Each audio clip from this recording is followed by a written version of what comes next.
The museum is very active in restoration.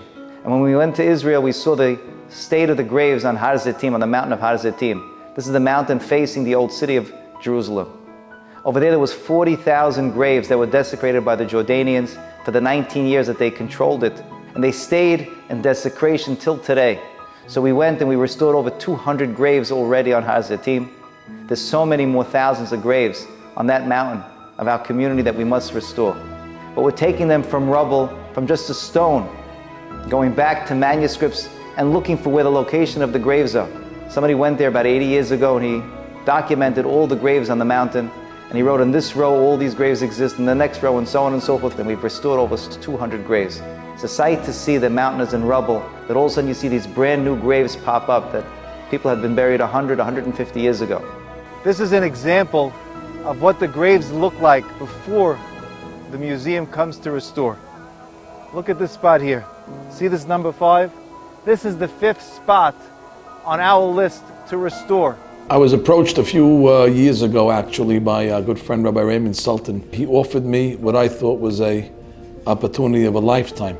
He gave me a list of Rabbanim. Basic story is these Tzaddikim and Tzadkaniyot were buried in the most lucrative spot in the world, Hazetim. And because it's so lucrative, so the Tum'ah unfortunately sometimes resists in the Arabs.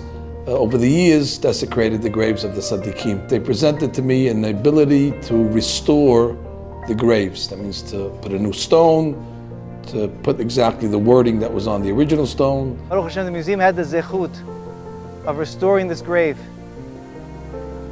It's none other than Leah Atiyah, the mother from Chacham Ezra Atiyah.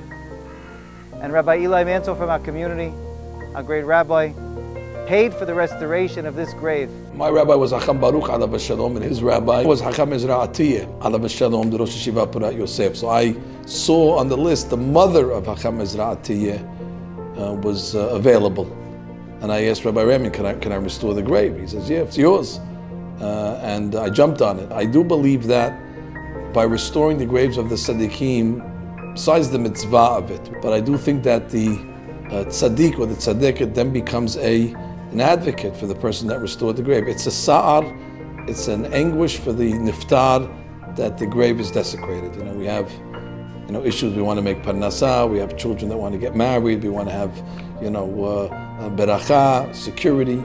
Everybody has their things, and we need all the help we can get from the upper worlds. I can't believe that there's still tzaddikim left on the list. If I was able to afford it, I would have taken the whole list myself. And I do recommend for all the members of the community, take it when they're still available. It's something that doesn't present itself every day. It's a rare mitzvah, and once it's done, it's done. We're waiting for the community to help us fund this project to restore the graves. It's our utmost respect that we can give to our great-grandparents to at least allow their graves, their last resting place, to be in the situation that it belongs. Hazak Baruch to the good people at the Sephardic Heritage Museum that are always giving us these rare opportunities to be part of something historical and great.